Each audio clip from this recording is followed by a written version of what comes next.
This is the Hidden Killers podcast with Tony Brueski. Featuring author, psychologist, and daily contributor, Shavaun Scott. Well, we've been waiting for it for quite some time, and we got it. The Alibi of Bryan Kohberger. This is something where, if you have an alibi, that can exonerate you even before trial begins, if it's legit, if it has some sort of grounds to it.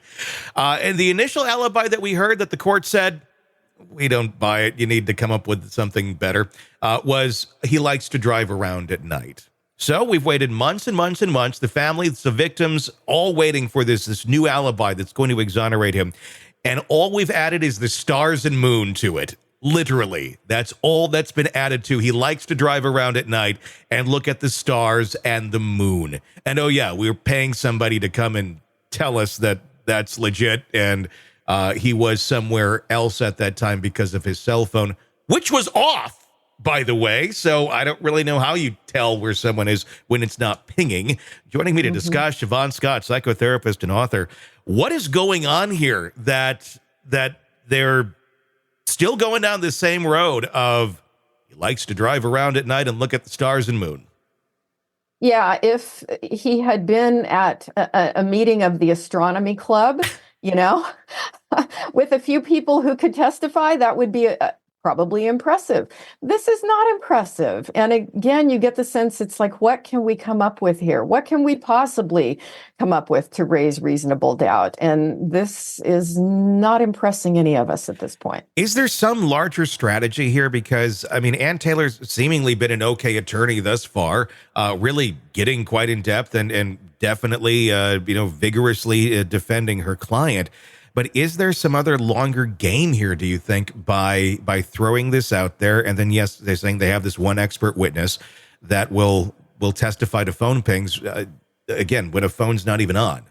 Right. It really has an odd feel, and I can only think of this as the best that they can come up with, which doesn't bode well. And I guess by having an expert, it will go into the arguing the competing experts in digital forensics. And so often you've always got people who are paid to come in and be the competing expert. So it looks like that's the way it will go. And how much weight will that carry? It doesn't look too impressive right now. How would something like this play to the jury? Because you're going to have experts that we already have seen in the PCA. There was data on the phone pings that he did have when the phone was on, and it did triangulate and place him very close to the house. How do you have that where you have one expert over here saying, well, here's what the phone ping and the cell towers show us, but this one over here who's also an expert is going to say the exact opposite? Does that negate it in the jury's mind? Or how? That's just got to be extremely confusing when you have two experts that are completely contradicting each other on factual information. Confusing is the word. Yeah. Yep. I think that's the goal, is if I have heard that from defense attorneys before, is, well, if you can confuse the jury, then you can get reasonable doubt. And I think that's the point with competing experts is, you pull out everybody's credentials. One says one thing, one says the other. And often juries, it's complicated. It's over their head. And they just go, well, we don't know, so we can't vote guilty. What does it say about Kohberger, the fact that we've seen no one come out in terms of people who know him and be supportive? There's, of course, the online communities that people just jump onto the bandwagon and go, oh, we think he's innocent, when we really have no reason to believe that. But there has been no one coming out and saying, what a great guy he was. This is not somebody I would have seen doing something like this. The only things we've seen are people who've had kind of weird interactions with the guy. And now, we're a year and a half into this whole case and still radio silence on anybody. I think most of us, no matter, if you or I somehow snapped and went and committed a horrible crime the next day, there'd still be a lot of people going, I don't think so. They were not that type of person. That's got to kind of speak volumes there. I hope that people would say that about me.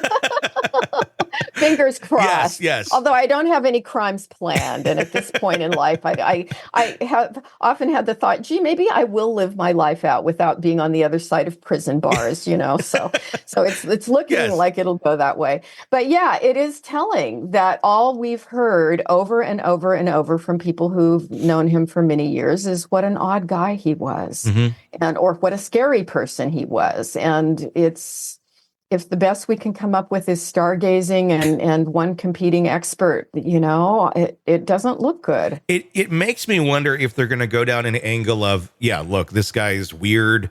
He's very off-putting to many people. He was an ass to people at the school, this or that.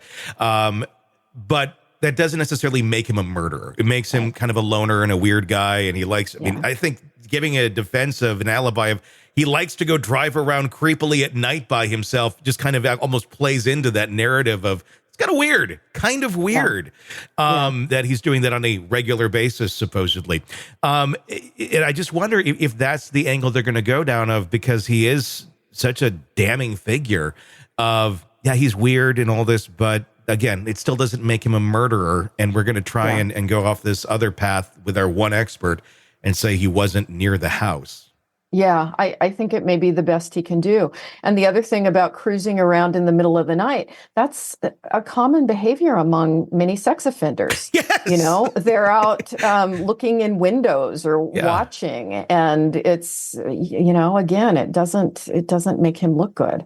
No, it doesn't at all. But I guess we'll see if there's another trick up Ann Taylor's sleeve, or I wonder if she's just kind of against the wall right now. Like, right. Stars, moon, this is what we're adding to it. And here are photos he took of the stars at some point. I'd love to see the photos, because, that was even mentioned in that affidavit of, and there's photos on his phone. Well, what else is on the phone? Other than pictures of the stars and moon. Like, I'm curious about that. We really want to know what was on his computer. Exactly. I'm sure we'll find all that out very soon. It's a fascinating. Want to listen ad-free? Want advanced access to all of our interviews before anyone else?